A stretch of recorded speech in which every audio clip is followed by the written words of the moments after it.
Iba yung gusto, iba rin yung I deserve something better. Iba yun eh. Yeah, yeah. Kailan mo na laman yun na I deserve something better? I like them, but I deserve something better.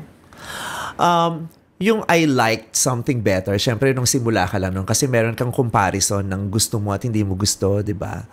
Yung I deserved something better, na-realize ko na, nabuo na sa akin yun when I started working hard.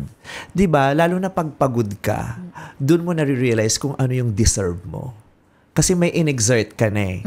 May inilabas ka na, may ginawa ka na. Kung wala kang ginagawa, di ba? Ang hirap mag-impose ng deserve kung wala ka namang ibinigay, wala kang ginawa.